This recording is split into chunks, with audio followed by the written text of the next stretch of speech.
Hey, what's up, guys? Today, what I wanted to talk about what I liked and what I disliked about the new DLC in Borderlands 4. Now, there's a lot to go over, and I'm not going to be able to go over everything. This is just going to be kind of a short video going over my opinions on the DLC. So let me get over the main things that the DLC has problems with, because those are some important ones.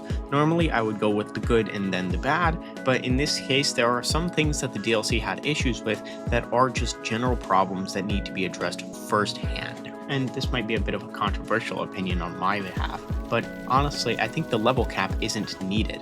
I don't think that we needed a level 60. I don't think 10 levels was needed, because grinding the entire 10 levels is going to be very difficult. Even though stuff scales and yeah, we have ways of leveling up, everybody's just going to be stuck doing drill sites until they get to that level 60 mark. So it doesn't actually bring much to the table. The level 60 didn't bring any crazy new things. Like, yeah, we get some new attributes and some new skill points, but everybody's already been speed killing the invincible, and everybody's already been speed killing all of the bosses since Borderlands 4 has released. So it's not like the addition of more skill points is going to be a better thing or a beneficial thing. It's just kind of there, and it just makes it harder for people to progress their characters. Level 50 was fine when it came out, and when the UVHM modes started, everything was fine, and they also progressed those, and those just felt completely normal. Having something where the enemies get stronger but you don't usually works out in Borderlands, because we're used to OP levels, we're used to Mayhem levels, we're used to now the UVHM levels, and everybody had time to adjust to those. But now with level 60, so now it's just the same thing. So instead of it being level 50 and the enemies are level 60, we're level 60 and the enemies are level 70, but there's not really much difference in the gameplay. But let me know what you guys think about that, because maybe I'm just rambling, maybe I sound crazy, but in my opinion, it's just that the level 60 just doesn't do anything. It's just there. It's just, you can get to level 60 if you want. Overall, I think it just makes the game harder to progress without actually bringing a reward to that progression. And these are going to be two main things that are actually really important if you are thinking about buying this DLC. One thing is the price tag. That is the main thing. That's like the giant issue that everybody's talking about right here. Now, do I think people are overreacting about how bad the DLC is? Yes. Do I think people are overreacting about the price of the DLC? No. The DLC is $30, and that's really expensive. Like, let's just get that out of the way. It's half of the game's price, and it's not worth half of the game.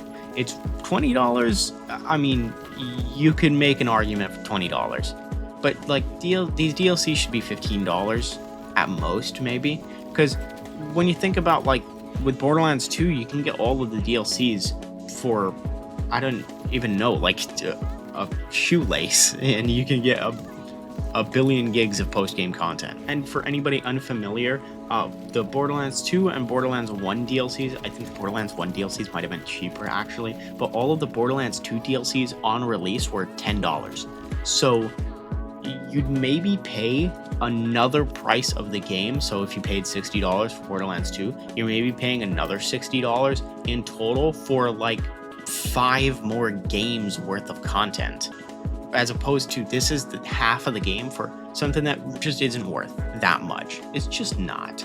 And you know, that's just obvious. Like, that's just an obvious thing. It's just not worth that much. It is a big problem. Gearbox is just being greedy in this part. Like, it's just blatant greed. But aside from the price tag on the DLC, there have been major issues with things resetting when you buy the DLC and when you start it up. In my case, my character's SDUs got completely reset, and my backpack also got completely reset. My backpack size was dropped down to 11, which isn't even, I'm pretty sure, not even the default backpack size. I think the default backpack size is 16. Along with the resetting of my character and resetting of stats, the missions, and overall pretty much anything with an enemy type where you have to kill or clear an area is completely bugged out right now. It's inconsistent, and sometimes the missions work, sometimes the missions do not work by any stretch of the imagination. There have been times where I've had to close my game out or reset my game, or there are certain times where in cutscenes the game just completely crashes. there's times where the DLC just gets soft locked and it's just really frustrating. And unfortunately, my last complaint, probably no surprise to some, is that the pearls are just really bad. They're very gimmicky. For example, there's a new pearlescent pistol called Soul Survivor, and you get more damage and accelerated damage for how many party members you have that are in fight for your life. And I don't even know if anybody is playing 4-man stacks on Borderlands 4 to a point where this gun would even be useful. Another effect is one on the Crazed Earl. It's a shotgun and it shoots shards of something or other, and when you melee the shards, they explode. It's just really gimmicky things. Like, I don't think that'd be useful for any kind of boss. It's not useful for mobbing, certainly not. But when you look at Borderlands 1, you have things like the Ares that have shock and transfusion bullets, where it heals you and deals shock damage. But in Borderlands 4, it just seems like they're all really nostalgia bait, kind of gimmicky things that don't actually improve the game or don't actually improve the rarity overall. It's like you're looking at some pearls being literally less valuable than purples. But even given all of this, I did notice that there were a lot of things that were very fun with the DLC, and there were a lot of things that I actually liked about the DLC.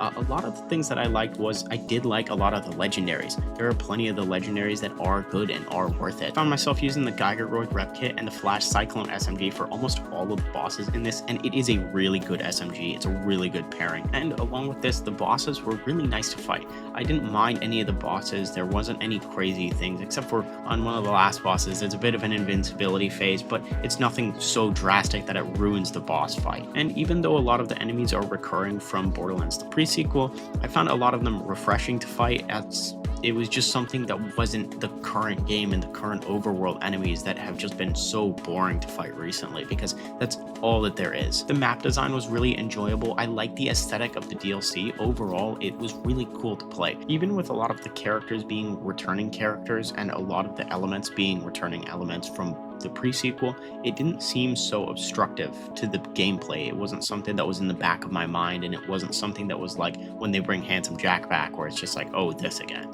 If there is anything that I would have liked to see, it probably would have been a more worthwhile farm, as bosses are worth farming because the legendaries are good, and obviously things are going to be scaling differently. But I want to see like a loot room or something. I want to see something like the General Knox DLC, where you have a loot room that you can actually work towards, or a vault or something that's worth farming, where the chests are worth farming and the boss is also worth farming. We had that with Headhunters, we had that with the Captain Scarlet DLC, the Tiny Tina DLC, where we have a lot of loot rooms and we have a lot of areas that are just worth farming for the chests alone, but we just don't have that in Borderlands 4 yet. So if anything to be added, it probably would have been something like that. But overall, and even though I might share an unpopular opinion, I do think that the DLC was good. I had a lot of fun playing it. I think that it was overall a generally good DLC, despite the bugs and the flaws. Those are things that can be worked out. The price cannot. The price is still bad. I'm not gonna get around that. The price sucks. Just wait for it to go on sale. That's my best advice. I would say wait for it to go on sale, because I think that it's worth playing. It's for sure worth playing, and I think that there's stuff that's good in it, especially a lot of the legendaries. Most of the legendaries I found were pretty good. I enjoyed playing with a lot of the legendaries, but it's just really not worth the money. I think it's not worth the money, but I think it's worth playing, if that makes sense. But that's pretty much all I've got for today. And if you did enjoy this video, go ahead and give it a like. And if you want to support the channel, feel free to subscribe. So I guess I'll just see you guys next video.